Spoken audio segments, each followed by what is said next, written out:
Hello मेरे प्यारे बच्चों, कैसे हो आप सभी लोग। उम्मीद करती हूँ कि बहुत ही अच्छे होंगे और तन मन धन से अपनी पढ़ाई को कर रहे होंगे। तो बोर्ड एग्जाम 2025 धीरे पास आ रहा है, दिल की धड़कनें बढ़ती जा रही है ना। लेकिन क्या करना है, आपको इस समय को बहुत अच्छे से यूज़ करना है, क्योंकि आपको भी पता है कि अक्टूबर से मिड नवंबर या मैं कहूँ सिर्फ नवंबर तक ही आपके पास समय है, क्योंकि उस टाइम बहुत ज़्यादा नींद भी आने लगती है, फिर स्कूल में प्रैक्टिकल चलने लगता है। तो यही 2-3 महीने हैं आपके पास, बहुत अमूल्य समय है, इसको वेस्ट मत करिएगा। फिर उसके बाद यही इतना समय आप मेहनत करके देखिए, उसके बाद जब रिजल्ट आएगा ना, सबको पता चलेगा कि आप कहाँ थे इतने दिन। चलिए फिर स्टार्ट करते हैं आज की वीडियो को, और स्वागत है आप सभी का आपके अपने YouTube channel learn for ever में। तो आज के इस वीडियो में हम लोग क्या पढ़ने वाले हैं, हम लोगों ने देखिए बायो का चैप्टर नंबर 1 जैव प्रक्रम शुरुआत की थी, जिसमें हमने फ्लो चार्ट तैयार किया था। फ्लो चार्ट ये है, जिस बच्चों ने भी फ्लो चार्ट नहीं बनाया है वो अभी भी समय है, बना लीजिए। फ्लो चार्ट क्यों बनाना है, क्योंकि देखिएगा कोई भी चैप्टर आपने स्टार्ट किया, जैसे किताब होती है आपकी, तो उसके सामने इंडेक्स होता है। इंडेक्स से आपको क्या पता चलता है कि इस पूरी किताब में कौन कौन सा टॉपिक है, कौन कौन सा चैप्टर है। उसी तरीके से जो इंडेक्स होता है, यानी कि फ्लो चार्ट जो होता है हर एक चैप्टर का, वो ये हमें बताता है कि इस चैप्टर में क्या क्या पॉइंट्स दिए गए हैं और हमें किन किन पॉइंट्स को पढ़ना है। जिससे क्या होगा कि आपको कोई भी इंपॉर्टेंट पॉइंट स्किप नहीं होगा। ठीक, तो चलिए स्टार्ट करते हैं वीडियो को। आज हमें पढ़ना है श्वसन के बारे में। हमने पढ़ा जैव प्रक्रम क्या होता है, हमने पढ़ा पोषण क्या होता है। पोषण में जितनी डिटेल से हो सकता था मैंने हर चीज़ें डिटेल से आपको बताई। ठीक है, तो चलिए आज स्टार्ट करते हैं श्वसन के बारे में कि श्वसन किसे हम लोग कहते हैं। तो देखिएगा इस तरीके से मैंने सारी चीज़ों को कंप्लीट किया हुआ है, आपके सामने एक बार दिखा भी देती हूँ। जैसे पोषण की आवश्यकता क्यों है, उसके बाद 5 पोषक तत्वों के बारे में हमने पढ़ा। ठीक, उसके बाद हमने पढ़ा परपोषण, स्वपोषण, प्रकाश संश्लेषण की विशेषता। उसके बाद जो हमारा पोषण है, पोषण के चरण कौन कौन से हैं, हमने पढ़ा मनुष्य का पाचन तंत्र, फिर आहार नाल पढ़ा, फिर हमने क्या पढ़ा, हमारे मुख में दांत किस प्रकार से होते हैं। ठीक है, ये सभी हमने पढ़ा। फिर यकृत के बारे में पढ़ा, यकृत के कार्य पढ़ा, अग्नाशय पढ़ा। अब हमारी बारी है क्या आज पढ़ने की, श्वसन को पढ़ने की। ठीक है, तो आपको क्या करना है, श्वसन को पढ़ना है। ठीक है बच्चों, तो अब देखिएगा सारी चीज़ों को आराम से पढ़ते हुए चलिएगा।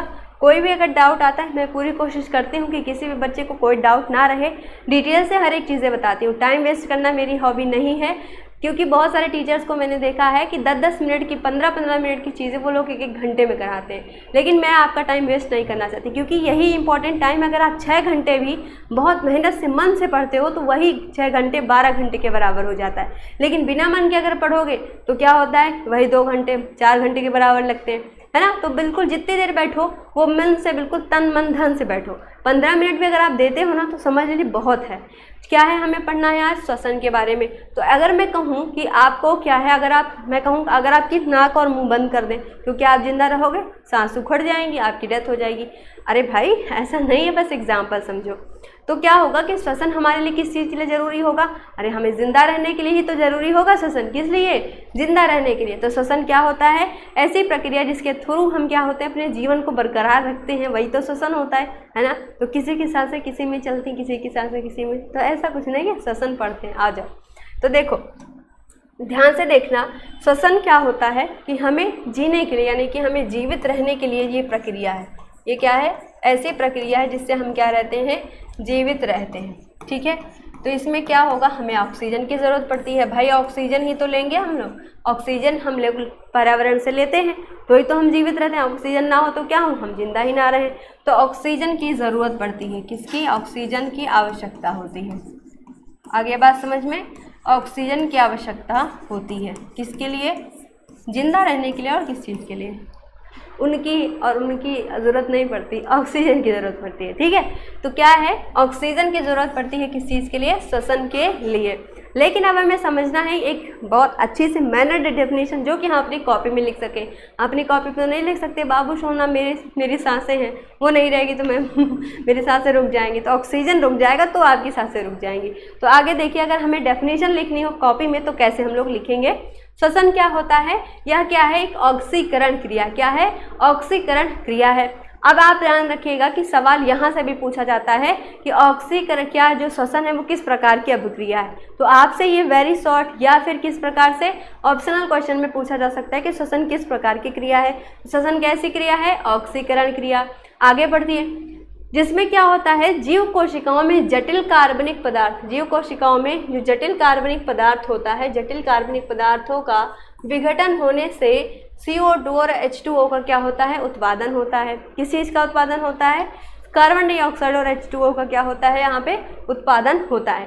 तो श्वसन ऐसी ऑक्सीकरण क्रिया है जिसमें जीव कोशिकाओं में जटिल कार्बनिक पदार्थों का विघटन होने से CO2 कार्बन डाइऑक्साइड H2O का उत्पादन होता है तथा जैव प्रतिक्रियाओं को संपन्न कराने हेतु ऊर्जा उत्पन्न होती, क्या उत्पन्न होती है, ऊर्जा उत्पन्न होती है। अभी थोड़ी देर में डेफिनेशन जब अंतर हम आएंगे, अंतर पढ़ेंगे तो वहाँ पे इस पॉइंट की ज़रूरत पड़ेगी। अभी कैसे ज़रूरत पड़ेगी वो मैं अभी बताती हूँ आपको, ठीक है। तो श्वसन क्या होता है, ऐसी ऑक्सीकरण क्रिया है जिसमें क्या होता है, जीव कोशिकाओं में क्या होता है, जटिल कार्बनिक पदार्थों का विघटन होने से CO2 और H2O क्या होता है, उत्पन्न होता है।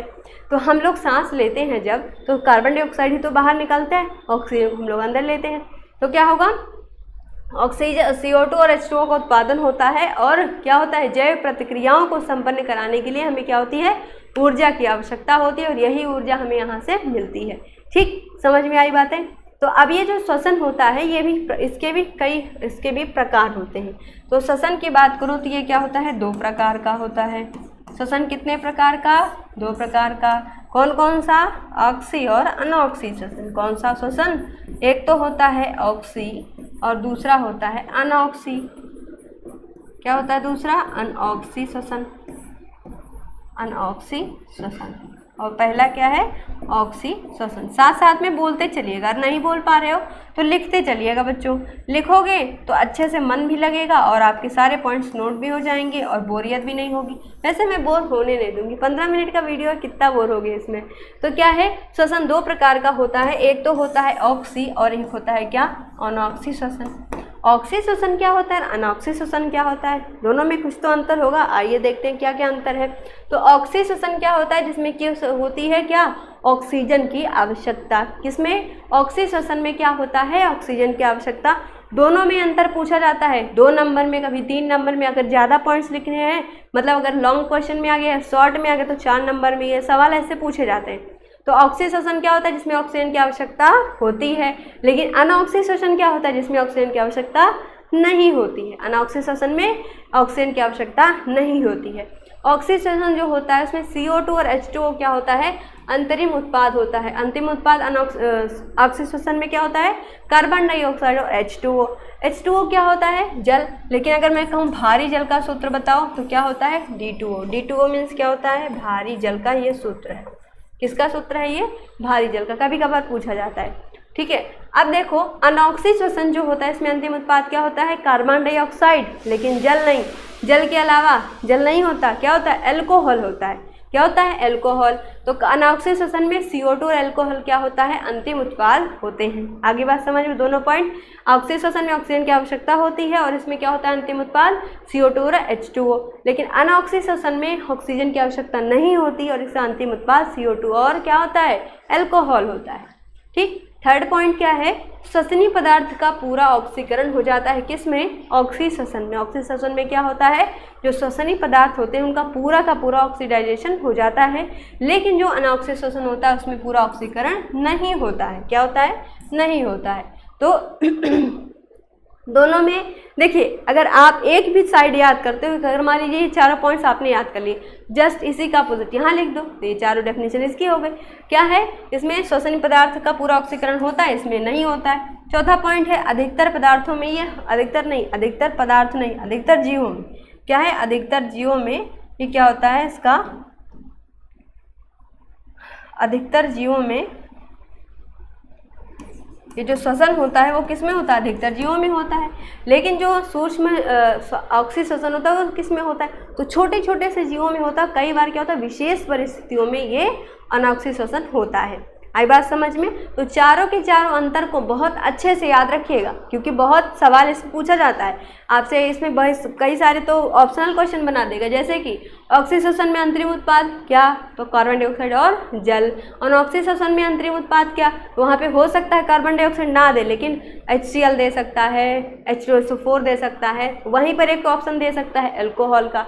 तो याद रखिएगा, ऐसे छोटे छोटे पॉइंट्स आजकल एग्जाम में आ रहे हैं और बच्चा हर जगह फंस जाता है। क्यों, क्योंकि उसको उसको हर जगह रटा दिया जाता है, इसलिए वो फंस जाता है। तो समझ के हर एक पॉइंट्स को समझ के चलो, कभी भी को आप फंसोगे नहीं। उसके बाद ध्यान रखिएगा कि ये भी पूछा जाता है ऑक्सीजन जो अनऑक्सी श्वसन होता है उसमें किस पदार्थों की ज़रूरत पड़ेगी। वहाँ भी आपको ऑक्सीजन भी ऑप्शन मिलेगा, लेकिन ऑक्सीजन की आवश्यकता नहीं होती। तो क्या आप करोगे टिक? नहीं भाई, ऑक्सीजन की आवश्यकता किस में होती है? ऑक्सी श्वसन में। अनऑक्सी श्वसन में इसकी कोई आवश्यकता नहीं होती है। आई बात समझ में? चलो आगे बढ़ते हैं। अब क्या है अगले हमारी डेफिनेशन? श्वासोच्छ्वास। क्या है? श्वासोच्छ्वास क्या होता है? देखो, श्वासोच्छ्वास श्वसन जैसी ही अभिक्रिया है, यानी कि हम कह सकते हैं क्रिया है, लेकिन इसमें अंतर होता है। श्वासोच्छ्वास क्या होता है? जैसे कि आप क्या करते हो, वायु को यानी कि ऑक्सीजन को पर्यावरण से लेकर के हम फेफड़े तक पहुंचाते हैं, फिर फेफड़े से जो अशुद्ध वायु यानी कि कार्बन डाइऑक्साइड होता है उसको हम नाक के थ्रू क्या होते हैं, वातावरण में निकालते हैं, बाहर निकालते हैं। तो अगर इसकी डेफिनेशन लिखने पे आओ तो क्या लिखोगे? ध्यान से लिखना। डेफिनेशन में क्या लिखोगे कि पर्यावरण से, लिखते चलिएगा, पर्यावरण से ऑक्सीजन को ग्रहण करना तथा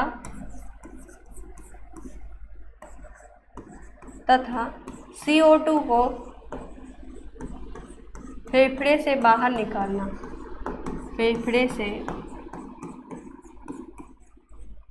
बाहर निकालना क्या कहलाता है? श्वासोच्छ्वास।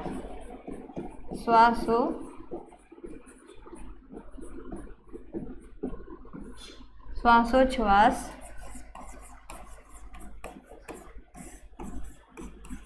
कहलाता है।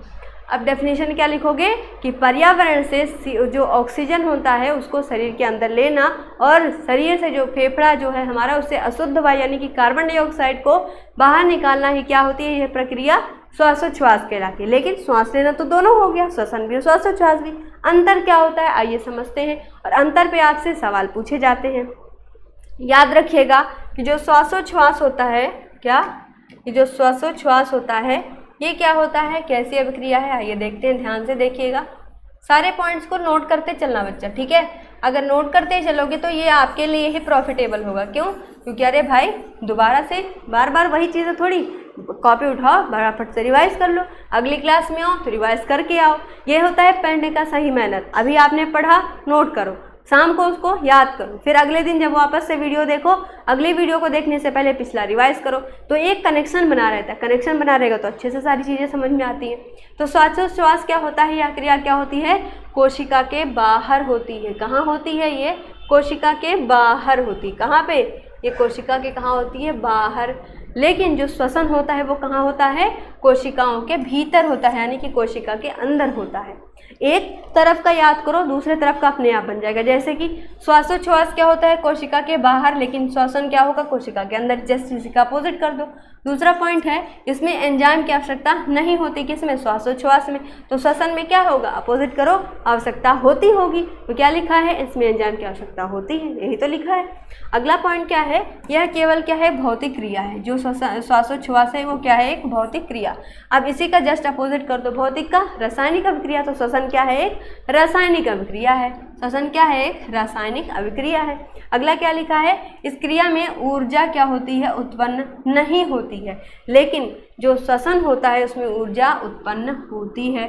जब श्वसन की डेफिनेशन पढ़ी थी तो यही तो पढ़ा था कि क्या होता है, हमें क्या होता है? ऊर्जा की, यहाँ पे हमें ऊर्जा की आवश्यकता होती है। उसके बाद क्या हमने पढ़ा? श्वसन में क्या होता है? ऊर्जा की आवश्यकता, यानी कि ऊर्जा उत्पन्न होती है, यही तो पढ़ा था। तो यहाँ पे वही सारे पॉइंट्स लिखने हैं। अगर एक साइड का भी आप याद करते हो तो दूसरी साइड का आपको क्या करना है? उसका अपोजिट कर देना है। आई बात समझ में? आसान है ना? बिल्कुल टफ नहीं है, बहुत आसान तरीके से आपको सारी चीज़ें समझा रही हूँ। बस मेहनत करनी है, वीडियो को लाइक करना है, सपोर्ट करना है, चैनल को ज़्यादा से ज़्यादा सब्सक्राइब करिएगा। देखते तो सारे लोग हैं वीडियो, लेकिन गलती करते हो, सब्सक्राइब नहीं करते हो। तो सब्सक्राइब कर लिया करिए, इससे क्या होता है? हमें मोटिवेशन भी तो मिलता है कि हाँ, हमें बच्चों के लिए अच्छे से अच्छा, बेहतर से बेहतर कंटेंट लेके आना है। और हिंदी वगैरह पढ़ के कैसा लग रहा है ज़रूर बताइएगा। मैथ्स वगैरह जल्दी सब आ जाएगा आपके लिए, डोंट वरी। जिम्मेदारी मेरी है, सिलेबस आपका कंप्लीट होगा। मिलते हैं अगले वीडियो में, जिसमें हम क्या करेंगे, अब इसी के जो कुछ बच गए होंगे उसको, और उसके अलावा परिवहन को हम लोग, उत्सर्जन को हम लोग कंप्लीट करेंगे। वीडियो कैसा लगा ज़रूर बताइएगा, और चैनल को सब्सक्राइब करिएगा, ज़्यादा से ज़्यादा शेयर करिएगा। मिलते हैं अगले वीडियो में, तब तक के लिए best of luck and thank you.